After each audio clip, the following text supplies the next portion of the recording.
A very good afternoon.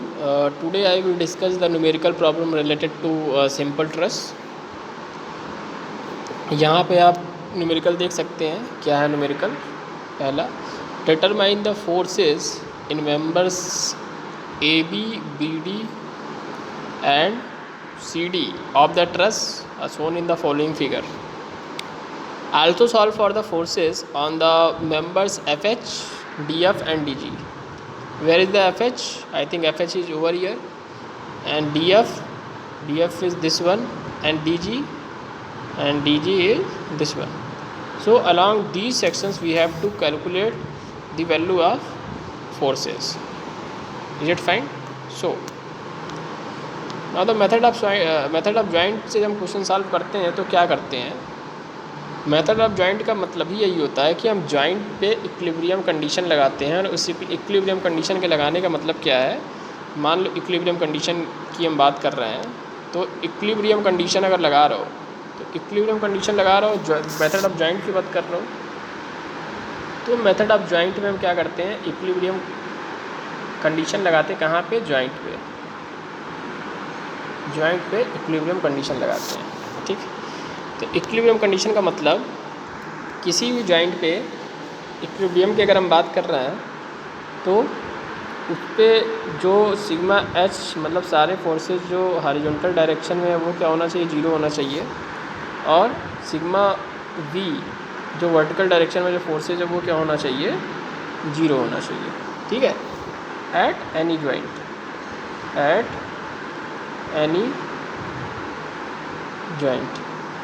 ठीक. At any joint. Is it clear? तो यहाँ question में अगर हम बात करें तो डायग्राम क्या है, ये है. एक ए पॉइंट इस तरीके से दिया है, बी दिया हुआ, ये सारे कई सारे पॉइंट्स हैं. तो हर एक पॉइंट की इक्विलिब्रियम हम देखेंगे, उसके बाद हम क्वेश्चन सॉल्व करेंगे. ठीक. नाउ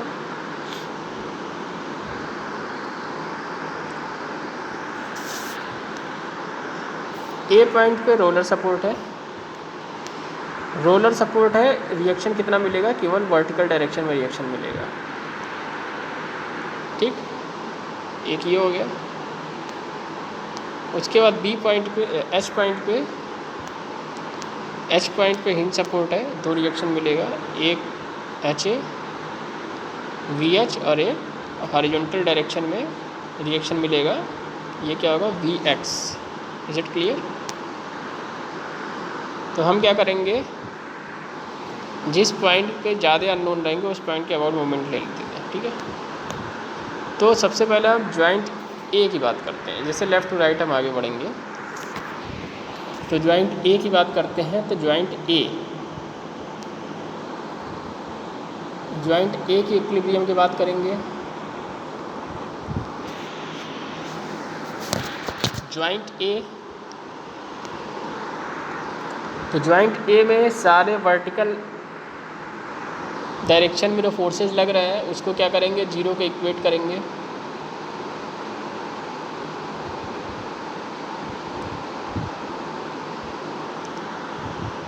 फिर जितने हॉरिजॉन्टल में फोर्सेस लग रहे हैं उसको क्या करेंगे, जीरो के इक्वेट करेंगे. तो जॉइंट ए का डायग्राम देखते हैं हम. जॉइंट ए का डायग्राम. तो जॉइंट ए पर आप देख सकते हैं एक फोर्स एफ ए सी लग रहा है, ये लग रहा है एफ ए सी. दूसरा फोर्स एफ ए बी लग रहा है. सारे को हम टेंशन में मालेंगे. और ये क्या लग रहा है, आर ए रिएक्शन फोर्स लग रहा है. Is it clear? तो वर्टिकल डायरेक्शन ऑफ फोर्सेस को जीरो कर लेंगे, हॉरिजॉन्टल डायरेक्शन ऑफ फोर्सेस को जीरो कर लेंगे. तो वर्टिकल डायरेक्शन ऑफ फोर्सेस को जीरो किए तो एफ ए बी की वैल्यू कितनी आ जाएगी, 60 इंटू √2, और एफ ए बी की वैल्यू 84.85 आ जाएगी कैलकुलेशन के बाद. और ये कैसी होगी, कंप्रेशन में होगी. ठीक है. फिर इसी तरीके से जॉइंट बी की बात करेंगे हम. जॉइंट बी पे कौन कौन से फोर्सेस लग रहे हैं, ये फोर्स लग रहा है एक एफ बी डी और एक ये कौन सा फोर्स लग रहा है, एफ ए बी. ठीक. और ये फोर्स क्या है, एफ बी. ये सारे फोर्सेस लग रहे हैं. तो अब जॉइंट बी के इक्विलिब्रियम की हम बात करेंगे. तो जॉइंट बी की इक्विलिब्रियम की बात करेंगे तो फोर्सेज जितनी हॉरिजॉन्टल डायरेक्शन में उसको क्या कर लेंगे जीरो। जब उसको जीरो किए तो एफ की वैल्यू हमको मिल गई 63.24 किलो न्यूटन, और ये कैसे है कंप्रेशन में है। ठीक, फिर जितने फोर्सेस वर्टिकल डायरेक्शन में है पॉइंट बी पर, वर्टिकल डायरेक्शन में जितने फोर्सेस है पॉइंट बी पर, उसको क्या करेंगे जीरो कर लेंगे। तो F B C plus F B D by root 10, F B D by root 10 it means कि इसका जो है हम क्या करेंगे साइन कॉम्पोनेंट ले लेंगे। ठीक है, साइन कॉम्पोनेंट ले लेंगे।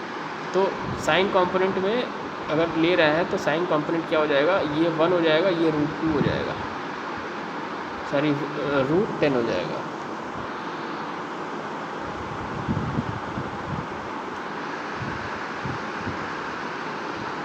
ये क्या है 1 है और ये क्या है रूट 10।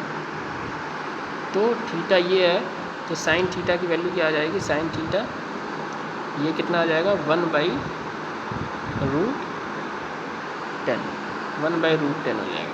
ठीक, तो F B D by root 10, F B C plus F B D by root 10, तो ये वैल्यू क्या आ जाएगी 84.85 by root 2। F B C की वैल्यू आ गई 40 किलो न्यूटन इन टेंशन। अब हम पॉइंट सी की बात करते हैं। पॉइंट सी,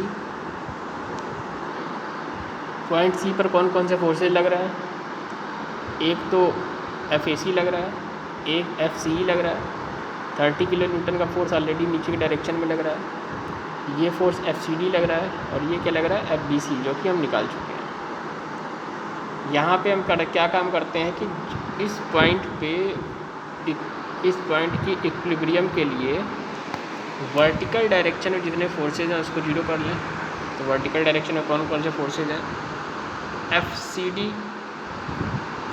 डी का sine component, F C D का sine component, F C D का साइन कंपोनेंट वर्टिकल डायरेक्शन में लगेगा तो हमने क्या लिख दिया 4/5 F C D plus 30 kilo newton force, और ये किसके बराबर होगा 40 किलो न्यूटन अपवर्ड डायरेक्शन वाले फोर्स के बराबर। तो वैल्यू क्या आ गई 12.5। किस नेचर कैसा होगा इसका कंप्रेशन। ठीक है, ये कैसे आएगा कंप्रेशन, इसकी वैल्यू आ गई कंप्रेशन में। ठीक,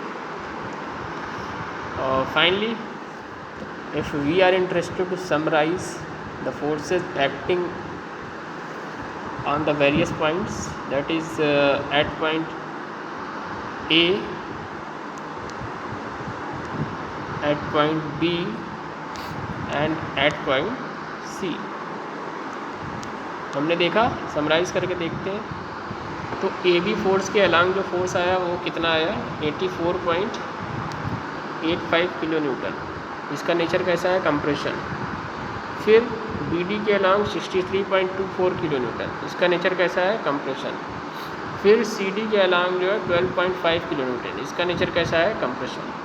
ठीक है, सारे फोर्सेज हमको मिल गए कंप्रेशन नेचर के at point A B B C B D और सी डी के अलॉन्ग। ठीक है, और ये कैसे हमने कैलकुलेट किया बाय जॉइंट मेथड।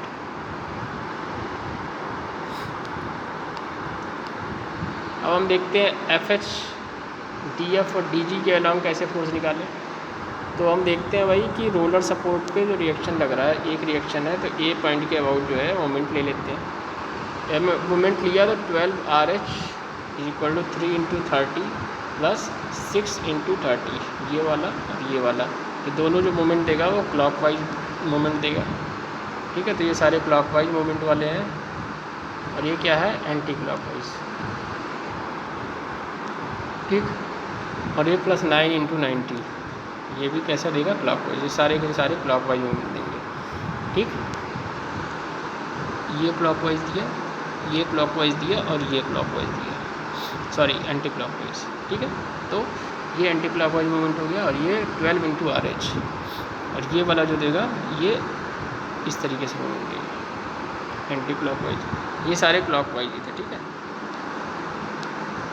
क्लॉकवाइज। तो वैल्यू यहाँ पे आपकी RH की आ जाएगी 90 किलो न्यूटन। अब एट पॉइंट H की बात करें तो वर्टिकल डायरेक्शन में फोर्सेस का सम क्या होता है, 0 होता है। तो FFH बाई रूट 2 90 हो जाएगा। यहाँ से हमें FFH की वैल्यू जो आएगी 12.28 किलो न्यूटन, ये कंप्रेशन में आएगा, ठीक। तो हमने क्या किया, यहाँ पे तुम देख रहे होगे, यहाँ पे एक राइट एंगल ट्राइंगल बना हुआ है, ठीक है।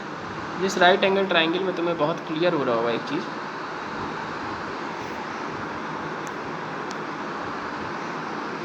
ये कितना है, ये 1 है, ये कितना है, ये 1 है, ये कितना है, ये √2 है। तो राइट एंगल ट्राइंगल में जैसे थीटा होगा, तो यहाँ से हमको साइन थीटा की वैल्यू क्या मिल जाएगी, साइन थीटा की वैल्यू क्या मिल जाएगी, साइन थीटा ये हमको मिल जाएगा 1/√2। कॉस थीटा की वैल्यू क्या हो जाएगी, ये हो जाएगा 1/√2। तो इस तरीके से हमको साइन या कॉस कंपोनेंट की जगह पे ये फ्रैक्शनल वैल्यू लिख लेंगे, ठीक है। I think this should be very clear to you. अब हम बढ़ते हैं आगे पॉइंट F की ओर। तो पॉइंट F पे हमने देखा एट जॉइंट F, तो एट जॉइंट F पे बात करें तो FH क्या कर दे रहा है, 0 के बराबर, ठीक। FFH 0, तो इसने हॉरिजॉन्टल डायरेक्शन जितने फोर्सेज लग रहे हैं उसको 0 बराबर किया, तो FDF की वैल्यू हमको क्या मिल गई, 94.8 किलो न्यूटन। और FFH 0 कर दिए, तो FFG की वैल्यू क्या आ गई, 60 किलो न्यूटन इन टेंशन। अब हम पॉइंट G में फोर्सेस की बात करते हैं, तो ये सारे फोर्सेज लग रहे हैं। तो हाँ, हमेशा वो जॉइंट कंसीडर करते हैं जिस पे कम से कम 2 फोर्सेज लग रहे हैं, मैक्सिमम 2 फोर्सेज, तो वही कंसीडर करते हैं। तो यहाँ पे एक ये फोर्स अननोन है, एक ये फोर्स अननोन है, ठीक, दिया हुआ है। तो वर्टिकल डायरेक्शन में फोर्सेज 0 कर लिए, टेंशन में ये वैल्यू आ गई, FDG वैल्यू ये आ गई। समराइज़ कर दो तो 127.28 kilo Newton compression, 94.87 kilo Newton compression और 37.5 किलो न्यूटन टेंशन। ये वैल्यू तुमको यहाँ पे फाइनली आ गई, ठीक है, ये वैल्यू आ गई, okay. I think this numerical should be very clear to you. सबसे पहले हमने क्या किया, सबसे पहले इस ट्रस को हमने क्या किया, एज ए सिस्टम कंसीडर किया, होल सिस्टम। उसके बाद इसकी इक्विलिब्रियम के लिए हमने क्या किया, सिग्मा H 0 किया, और जहाँ पे सबसे ज़्यादा अननोन है मतलब H पॉइंट, और सिग्मा MH के अबाउट क्या कर लिया, मोमेंट 0 कर लिया, ठीक। तो उसके बाद हमको इस सपोर्ट पे रिएक्शन मिल गया फोर्स, और इस सपोर्ट पे रिएक्शन मिल गया, ठीक है। उसके बाद हमने क्या किया, हर एक जॉइंट पे देखा सबसे कम फोर्सेस किधर है। तो A पॉइंट से हमने स्टार्ट किया, तो जिस जॉइंट पे हम गए उसके इक्विलिब्रियम कंडीशन लगा के अननोन निकालना शुरू कर दिया। ये सिग्मा H 0 कर दिए जितना हॉरिजॉन्टल डायरेक्शन में फोर्स लग रहा था, और सिग्मा V 0 कर दिए जितना हॉरिजॉन्टल डायरेक्शन में फोर्स लग रहा था। तो ये हम हर जॉइंट पे करते गए, और इस तरीके से हमने जो फोर्सेस निकालने थे जिस क्वेश्चन के अकॉर्डिंग, वो हमने फोर्सेस कैलकुलेट कर लिए। मतलब FFH, FDF और FDG के अलाउंग फोर्स हमने कैलकुलेट कर लिया।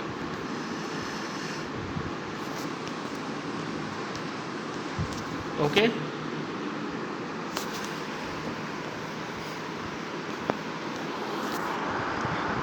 okay, thank you. If any type of queries are arising in your mind, just put in the comment box. I will try to resolve your problem. Okay, thank you.